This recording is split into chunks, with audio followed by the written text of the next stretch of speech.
وحشتوني جدا. اهلا بيكم في حلقه جديده من حلقاتنا من مطبخ تذوق الافضل. هنعمل النهارده واحده من ألذ الكيكات اللي ممكن تدوقوها في حياتكم، وهي كيكه الذره، مهدور حقها جدا عندنا هنا كمصريين. هنعملها النهارده بطريقه سهله وبسيطه، مكوناتها في كل بيت، وطريقه اعدادها مفيش اسهل من كده. ويلا بسرعه نشوف هنعملها ازاي. هنسمي الله بقى ونبتدي نحط المقادير على بعض. عندي 4 بيضات، هبتدي احطهم في البوله بتاعتي. كده كده المقادير بتبقى مكتوبه في صندوق الوصف، تقدروا ترجعوا لها لو انا نسيت اي حاجه. البطل بقى النهارده وهو البرتقال، يعني بشر برتقال وعصير البرتقال هما البطل النهارده في الكيك بتاعتنا. فهنحط بشر برتقال كميه كده محترمه. طبعا نقدر نستغنى عن الفانيليا لان احنا حاطين بشر برتقال، وهنحط كمان غطا من الخل انا هضيفه، والسكر. ما تنسوش غطا خل، الخل بيضيع اي زفاره للبيض، وكمان بيخلي البيض الكيك بتاعنا هش ولونه فاتح. هنبتدي نعمل ميكس من الحاجات دي كويس. اوكي، هنضرب كده ضربه محترمه لحد ما البيض والفانيليا، البيض والبرتقال والسكر يتداخلوا في بعض ويبقوا فلافي جدا.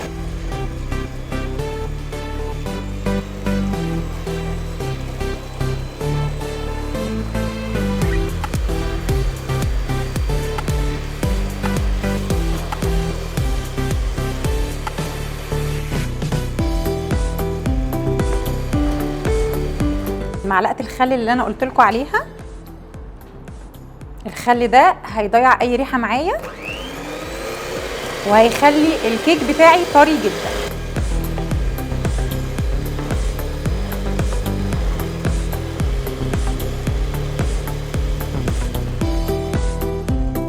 بعد ما ضربنا وزي ما شايفين اللون بقى فاتح وفلافي زي ما احنا شايفين، وده اساسي في اي وصفه كيك معانا ان احنا نخلي الخليط بتاعنا فاتح بالشكل ده.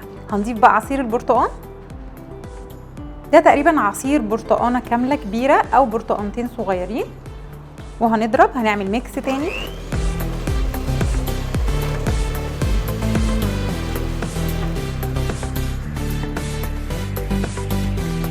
مجرد بس ما الحاجات بتدخل معايا في بعضها انا بوقف على طول. هضيف كوبايه الا ربع من الزيت، زيت ذره. ممكن احتاج شويه من اللبن او اللبن الرايب، وممكن ما احتاجش، فده هنشوفه دلوقتي. يعني احنا عايزين القوام بتاع الكيكه الذره دي او البسيسه تبقى سايله شويه، مش زي الكيك. يعني احنا مش عايزين قوامها تقيل، لا احنا عايزين قوامها خفيف شويه، فهنضيف شويه تحسبا وهنضرب.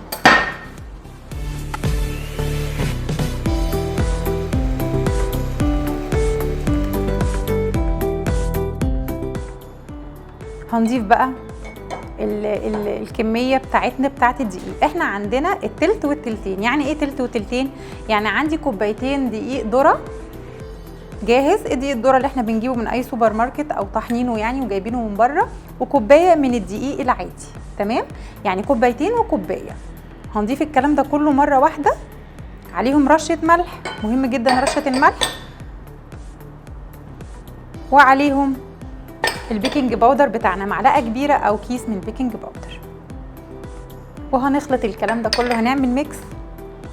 مجرد بس ما الدقيق يدخل في قلب الخليط السائل هوقف ضرب على طول، مش عايزين نبالغ في الضرب.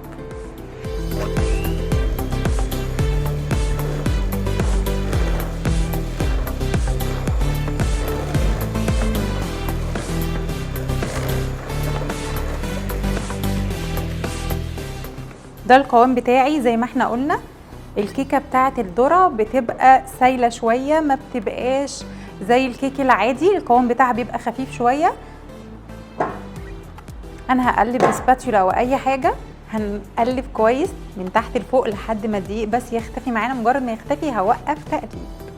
عندي بقى صينيه مجهزاها علشان نقلب الكيكه او البسيسه بتاعتنا دي بكل سهوله.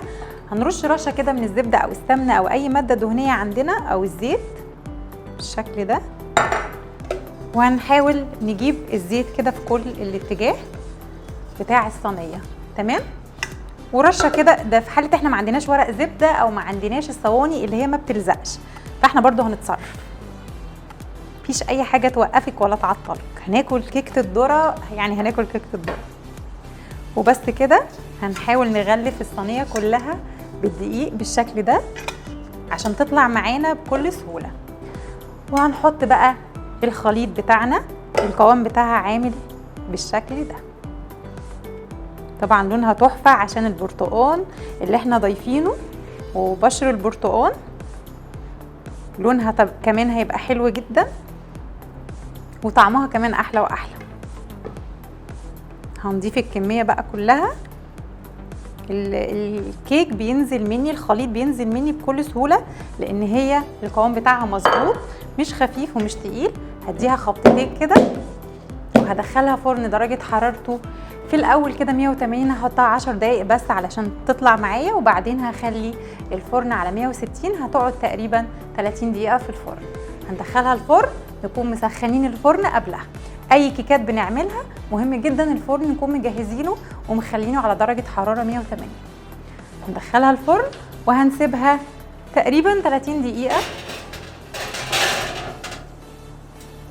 او على حسب الفرن عندكم، وهنرجع تاني نشوفها بعد 30 دقيقه.